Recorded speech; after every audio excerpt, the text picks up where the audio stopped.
Hello, comment créer un site d'affiliation en 2025, un site qui ne ressemblera pas à un vieux MFA pourri de 2020, comment faire un site aussi qui va vous permettre et d'avoir des revenus récurrents et possiblement de le revendre à terme. Je vous explique tout ça depuis la feuille blanche jusqu'au bout et on commence tout de suite avec la première vidéo. C'est parti!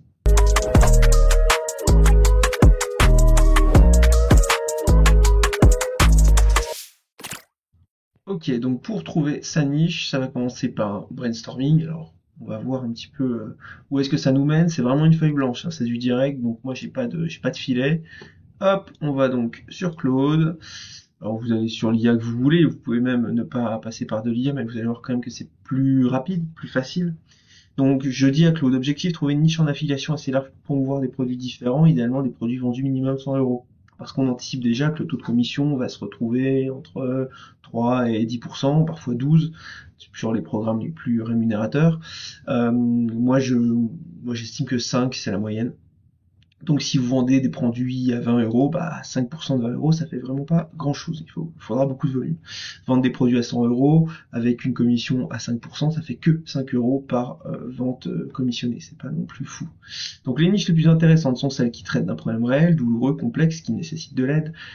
On ne cesse de le répéter en marketing, quand on résout un problème, quand on vend une solution plutôt qu'un produit, c'est toujours plus efficace. Les niches intéressantes ne sont pas centrées sur un seul produit. Je veux pas faire un site monoproduit, moncoussinlomberg.com, ça c'est terminé, ça a très bien marché fut un temps, mais là c'est derrière nous. Enfin, les niches les plus intéressantes peuvent toucher un grand nombre de personnes. Je lui parle pas de volume de recherche, je lui parle pas de SEO, je lui parle pas de mots-clés. J'essaye de juste lui ouvrir la tête à Claude sur le fait que me parler des moulinets électroniques à sonde électromagnétique. Ok, ça doit valoir cher, ok, peut-être qu'il y a des commissions incroyables, machin truc, mais je suis pas sûr de pouvoir en vendre beaucoup. Je ne veux pas des niches passion, je mise sur des niches problèmes, et ce n'est pas obligatoire que ce soit ultra niché. Par exemple, le mal de dos est une niche intéressante, car problème, plus touche beaucoup de monde, plus beaucoup de produits.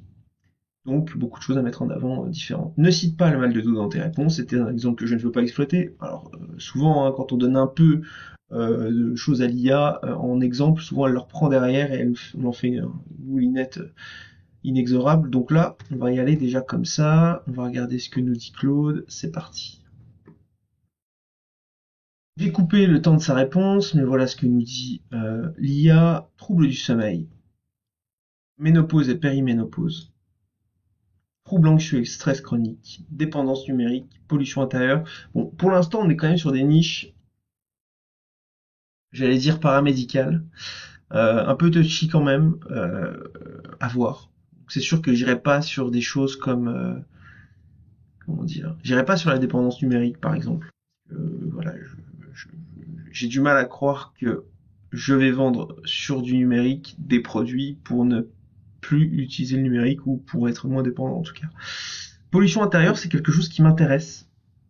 Parce que là, on n'est plus dans le médical, même si ça a bien sûr un rapport avec la santé. De toute façon, quand on axe sur les problèmes, on va très souvent avoir des thématiques autour de la santé. Ça m'intéresse parce que je pense qu'il y a un spectre de produits, comme me le dit Claude, qui est intéressant. Purificateur d'air haut de gamme, système de filtration d'eau, détecteur de polluants, plante des polluants, système associé, public large. C'est clair que c'est intéressant. Ok, donc ça je le garde en tête. Troubles cognitifs liés à l'âge. Ok, donc on est vraiment sur tout ce qui est lié à la dégénérescence, tout ce qui est lié bon, voilà, au vieillissement, fatigue chronique et épuisement professionnel. Intéressant. Après, je ne suis pas sûr que la cible B2B soit la meilleure. Je ne suis pas sûr que par rapport à un problème lié au travail, ce soit le particulier qui fasse l'achat. Problème de peau chronique. Alors ça c'est intéressant parce que effectivement on en a vu des sites qui se focus sur un seul problème, que ce soit l'eczéma, que ce soit je sais pas, là on nous parle de psoriasis, mais voilà. Après je pense que les gens qui sont dans cette recherche-là vont beaucoup acheter des petits produits type vendus en pharmacie entre 10 et 50 euros. Donc la cible est pas incroyable. Après, c'est une niche quand même douloureuse, très douloureuse. C'est-à-dire j'ai un problème d'eczéma, j'ai un problème de machin, c'est visible. Donc je vais quand même la garder. Et il me le dit, hein, de toute façon, hein. Forte motivation d'achat car problème visible. Alimentation spécifique, intolérance, allergie alimentaire. Pour moi, ça va être des produits peu chers. Alors lui, il me parle de compléments alimentaires entre 100 et 300 euros. Il me parle de programmes nutritionnels. J'ai du mal à croire que j'arriverai à vendre des produits comme ça. Transition écologique personnelle. Euh, alors oui, l'anxiété climatique est un vrai problème. D'ailleurs, moi, c'est quelque chose qui me touche personnellement. Mais malheureusement, j'ai pas l'impression que ça soit le problème numéro un qui vient dans la tête des gens. Leur apparence, leur santé, leur cadre de vie, leur environnement, c'est des choses qui aujourd'hui les touchent plus qu'une une crise climatique qu'on va prendre de toute façon en pleine face d'ici quelques dizaines d'années, mais peu importe. Donc je vais garder dans tout ça. Je vais pas aller sur les troubles du sommeil non plus, ni sur la ménopause, etc. Pour des raisons assez simples, je pense que sur les troubles du sommeil, il faudrait un peu aller plus loin, mais par rapport à ce que je vois, tout ce qui est lié à la literie, au matelas, au linge de lit, etc. Ce sont des niches très féroces. Voilà. Il y a peut-être des choses à aller voir, mais je pense pas que ça touche vraiment ma cible francophone. Système de climatisation pour lit, tracker de sommeil, luminothérapie. On est un peu, alors c'est pas bien ce que je veux dire, mais moi j'ai l'impression qu'on est un peu sur du gadget. Euh, voilà. Donc je vais aller. On a dit pollution intérieure. Ok. Donc je garde les niches suivantes. Pollution intérieure. Et on va garder, du coup, on avait dit problème de peau chronique.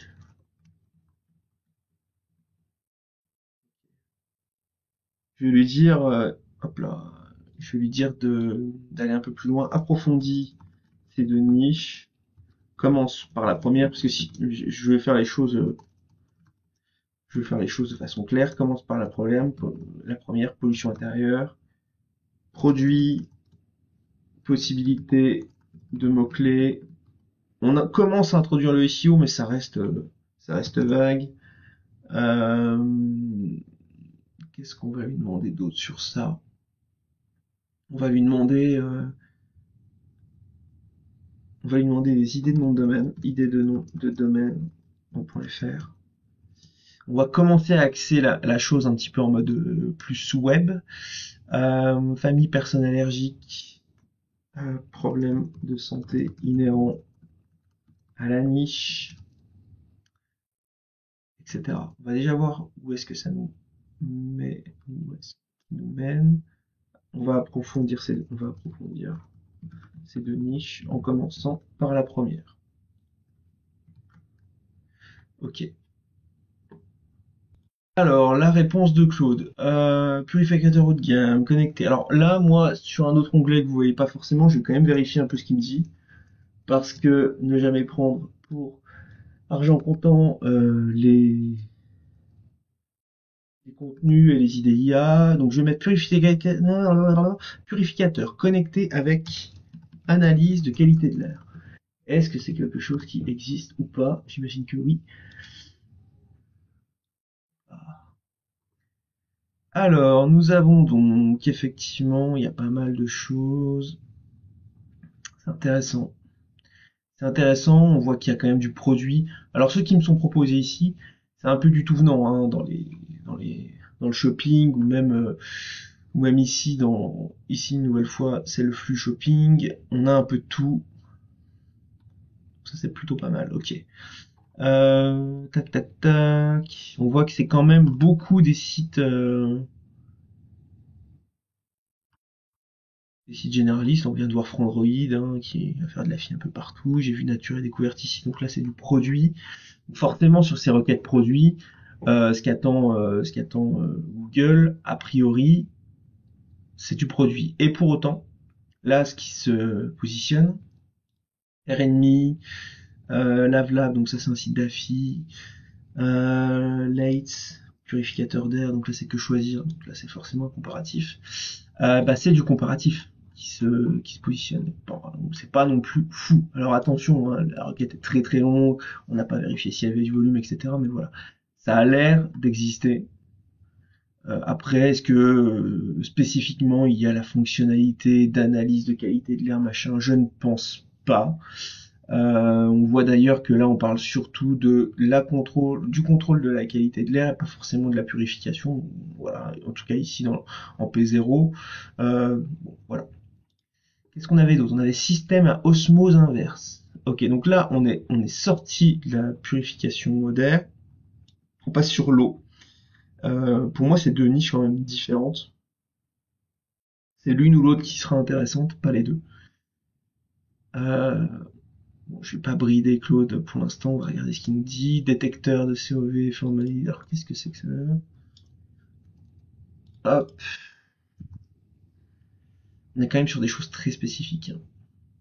Donc là, c'est vraiment des choses qui sont plus liées, j'ai l'impression, à la sécurité. Formaldéhyde. Ok. On voit quand même que tout de suite les produits sont pas donnés. Alors je sais pas si on va faire de la FI forcément Amazon. Il n'y a pas qu'Amazon dans la vie, fort heureusement. Mais en tout cas, sur Amazon, les produits qui sont mis en avant sont à un certain prix. J'ai apprécié ici ce qu'a dit Claude, filtre de remplacement par rapport au purificateur. Récurrence, ça c'est fort. Donc on a tout ce qui va être plutôt lié à l'analyse de l'air, on a ce qui est lié à la purification de l'air, on a les plantes, les diffuseurs, etc.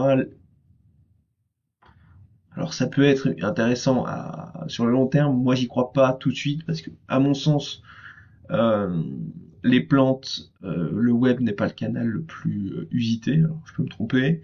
Il y a beaucoup de concurrence, c'est des produits pas très chers, parce qu'on peut acheter une plante à 5 balles, etc., etc.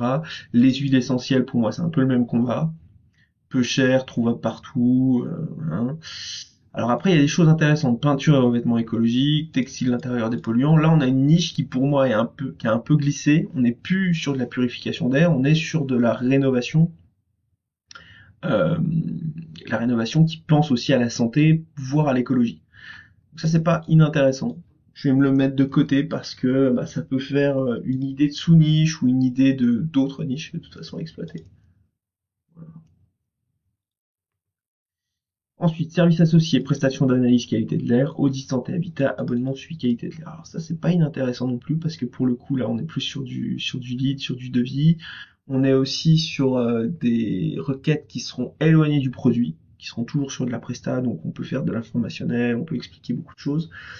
On va taper par exemple analyse qualité de l'air, diagnostic qualité de l'air.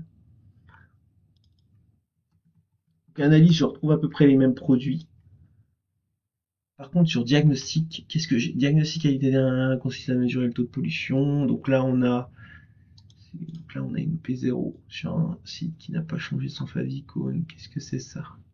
Un site qui fait faussement étatique comme ça. Ok. Donc, voilà, on retrouve des choses dont on a un petit peu vu dans les minutes précédentes, des appareils de mesure, conseillez vous rappelle. Vous m'en voulez pas, je lis en même temps, c'est un peu chaud de parler, réfléchir, lire. Ok, la niche a l'air intéressante parce qu'en fait on a vraiment une possibilité de produits avec un S à la fin, enfin on a des possibilités de produits qui sont assez variées.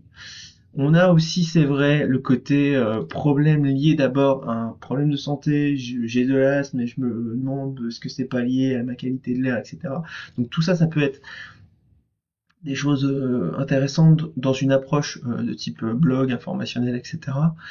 Et dans une approche aussi multiproduit. Voilà. Donc ça, c'est pas mal. Ok, mots-clés potentiels. Donc voilà, pollution, air. Ouais, bon, on voit bien que sur le SEO informationnel, c'est pas forcément ça. Bon, de toute façon, moi, cette étape SEO, elle n'arrive pas au début quand je cherche la niche, très clairement. Alors, idée de nom de domaine, air pur, habitat, eau saine maison, respirer sainement, purifier son intérieur. C'est complètement des choses vers lesquelles je voudrais aller, hein. Typiquement, voilà, moi, respirer sainement.fr, c'est quelque chose qui me plaît. J'axais mon travail et ma réflexion stratégique sur me positionner sur des sites sur des produits pour mieux respirer, typiquement respirer sainement, ça m'irait. Si je vais sur quelque chose qui est lié à l'air, à la qualité de l'air, très clairement, il me faut qu'il y ait air dans le nom de domaine, que ça soit déjà très compréhensible aux yeux de l'internaute, qui va cliquer sur un résultat de recherche, qui va voir, je sais pas moi, monairpur.fr. Et puis il faut aussi, dans une approche un peu plus SEO efficient, avoir un semi-EMD, donc quelque chose qui soit et brandé, mais aussi stratégique, avec un mot-clé qui va souvent revenir dans le nom de domaine. On sait que ça peut vraiment aider, donc faut pas s'en priver, surtout quand on démarre d'une feuille blanche. Okay. Moi je l'aime bien cette niche, j'ai pas énormément d'objections. Voilà. De toute façon, c'est pas aujourd'hui que je vais choisir la niche.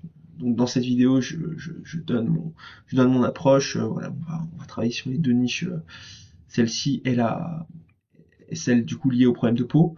Je vais laisser infuser. Je vais laisser infuser au moins 24 à 48 heures avant de choisir une niche. Donc je dirai dans la prochaine vidéo sur quelle niche je pars. Mais celle-ci m'a l'air quand même assez prometteur. Je vais garder tout ça.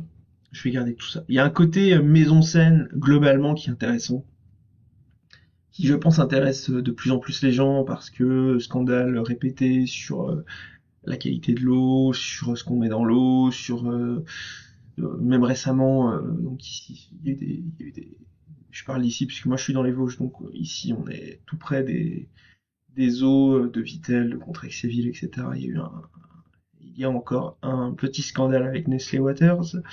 Donc il y a une suspicion autour de l'eau potable qui est intéressante. Alors, bon, je dis pas que c'est bien, mais en tout cas dans une logique de création de contenu et dans une logique de vente de produits, je pense que c'est quand même dans l'air du temps. Je vais pas vous mentir, il y a un truc qui me gêne un peu sur la purification de l'air.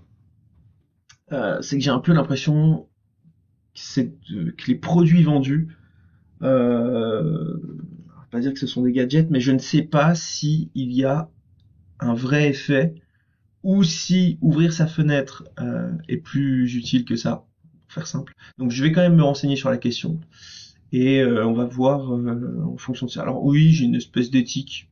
Mettre en avant des produits de merde, ça me saoule un peu. Je sais bien que les gens adorent dépenser leur argent dans des trucs complètement inutiles, mais pour moi, si je peux éviter d'avoir des sites sur de la merde, j'aime autre, pour faire simple. Voilà. Surtout qu'il y a assez de niches pour parler d'autre chose. Bref, voilà où j'en suis sur cette niche. On va du coup passer à ce qui nous intéresse dans un deuxième temps, à savoir les problèmes de peau chronique.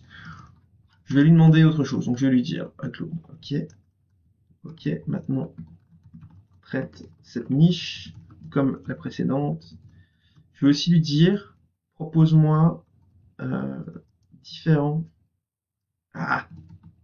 types de problèmes de peau, eczéma, donc là je reprends ce qu'il m'a donné, psoriasis, acné, etc.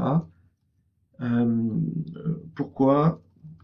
Parce qu'il est possible qu'en fonction de tes réponses, le site d'affiliation choisi soit centré sur un seul problème de peau et contienne donc dans le nom de domaine le problème de peau sélectionné.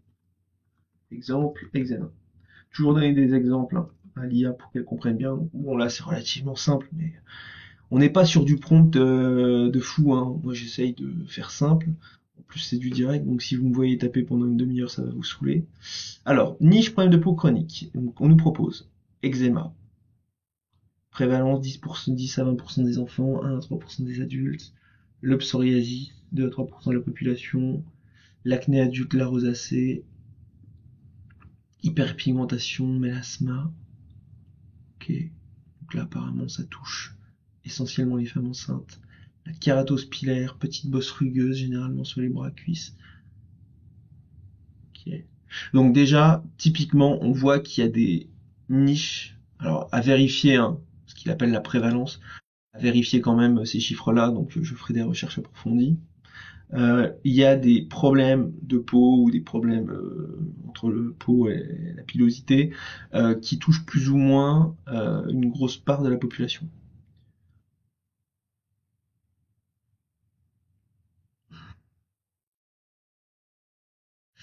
Donc on a psoriasis, donc eczéma, psoriasis qui sont, je pense, les plus connus, c'est ceux aussi que Claude m'a sorti en premier. L'acné adulte, la rosacée que j'élimine tout de suite parce que sur l'acné il y a énormément de sites déjà, que ce soit des sites de vente en ligne, des sites e-commerce spécialisés sur ce problème, et aussi des sites d'affiliation. Parce que c'est vraiment quelque chose qui peut pourrir la vie. Donc je pense que c'est une niche qui est très ancienne et qui est très très, qui est un peu bouchée. Alors peut-être que je me trompe, on verra. Hyperpigmentation, mélasma, ça touche essentiellement des femmes enceintes. Taches brunes, assombrissement inégal de la peau, tendance à réapparaître, pourquoi pas. La kératose pilaire, je n'en ai jamais entendu parler. Kératose pilaire, je vais avoir des belles images. Kératose pilaire, population touchée, ça me paraît énorme, 40% des adultes. Ouais. Donc, alors attention, hein, la kératose pilaire touche 40% de la population mondiale. Donc, c'est pas 40% des adultes, hein, selon Wiki. Qui pareil est une source qu'on peut remettre en question pour plein de trucs. Le vitiligo, 0,5 à 2% de la population, dépigmentation par plaque, enfin plaque psychosociale, stigmatisation. Alors il faut pas forcément chercher uniquement un problème de peau qui du coup va toucher 50% de la population, parce que si c'est trop le tout venant, comme je vous parlais de l'acné, ben forcément on se retrouve avec énormément de concurrents. Moi, si je trouve un problème de peau qui touche que 1% de la population, mais qui matche bien en termes de problèmes, produits possibles qui fonctionnent, en termes de concurrence faible, etc., très clairement je vais dedans. Parce que 1% de la population, c'est un marché absolument gigantesque. Donc là, quand je tape vitiligo, je trouve beaucoup de choses qui sont liées à des associations, à des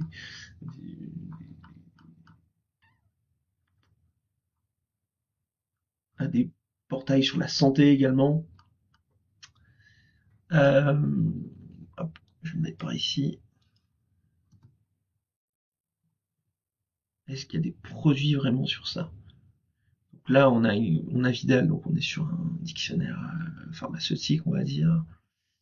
Ici, on a un laboratoire. Donc là, on est sur un e-commerce très classique. Peut-être un peu spécifique, à vérifier. Là, de toute façon, en termes de... Comparé à la niche précédente, qui est sur du produit, où je peux me faire un avis, enfin, avancer un avis personnel, qui est sans doute faux de toute façon. Mais là, il y a recourir à un SEMrush, à un Loscan, à un Href, pour vérifier des volumes de recherche m'apparaît indispensable. Parce que si je qualifie une niche simplement en regardant des SERP Google et que finalement j'ai très peu de volume de recherche, c'est compliqué. Sécheresse cutanée pathologique, urticaire chronique. Ok.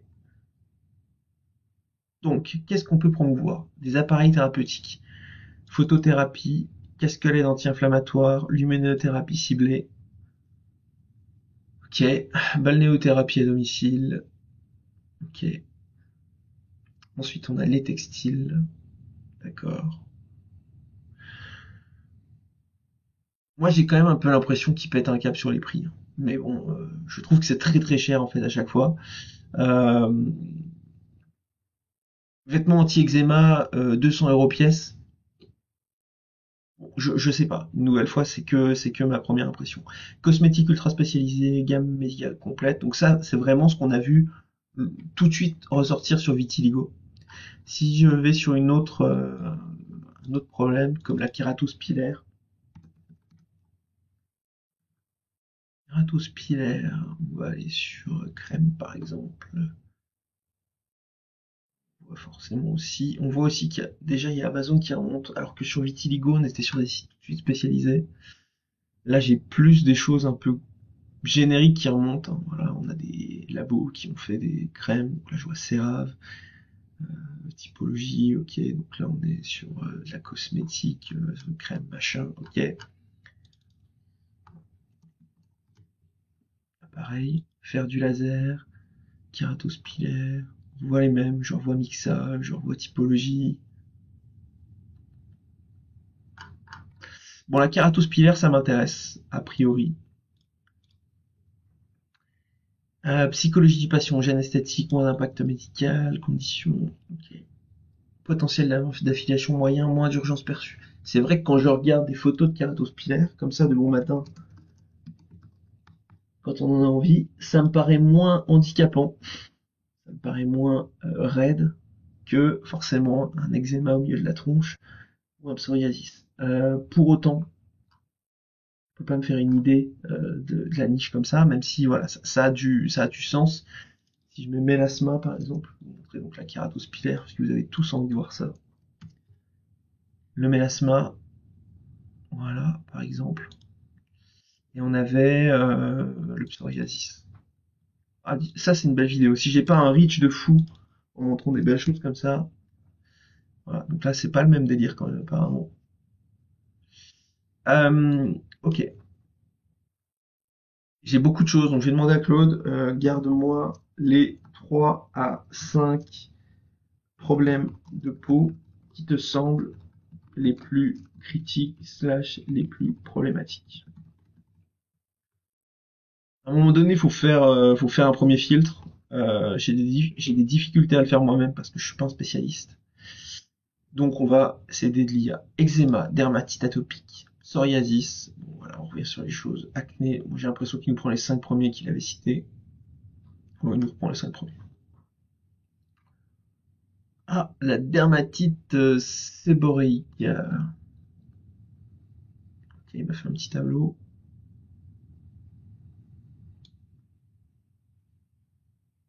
Ok.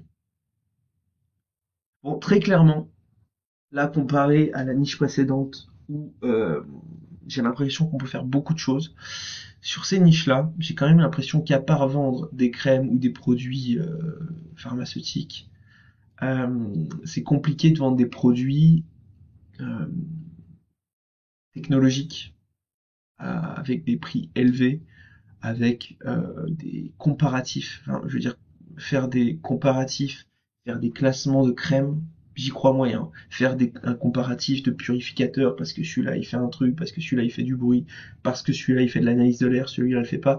Ça me semble plus facile a priori dans une logique d'affiliation. Mais voilà, je vais tout relire à tête reposée. Je vais pas faire ça devant vous parce que ça va être super chiant. Mais je vais regarder un petit peu aussi sur Google chaque sous-thématique dans les niches.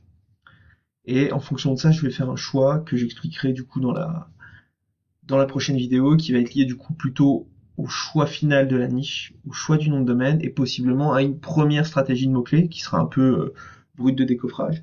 Mais globalement, ce que je veux faire là, c'est prendre du temps, prendre du recul, ne pas choisir tout de suite une niche en 3 secondes. Je pense pas qu'en une demi-heure on choisisse une niche, ni même en 3 heures d'ailleurs. Quand on veut monter un site d'affiliation un peu sur le long terme, un peu sérieux, qui va aussi nous suivre pendant plusieurs années, on fait pas ça en 3 coups de cuir à peau parce que clairement c'est le moment où il faut pas se tromper. Donc là je vais prendre un peu de temps. Et en fonction de ça, bah, je vous dirai sur quoi je pars. Voilà. Donc je m'arrête là pour aujourd'hui. J'espère que ça vous aura plu. Je sais que c'est un peu c'est la magie du direct. Il y a des blancs, il y a des hésitations, mais c'est aussi ce qui fait, je pense, l'intérêt de ce type de vidéo. Et puis je vous dis à bientôt pour la prochaine. N'hésitez pas à vous abonner et à me laisser un petit commentaire si ça vous a plu. Voilà, à bientôt. Ciao.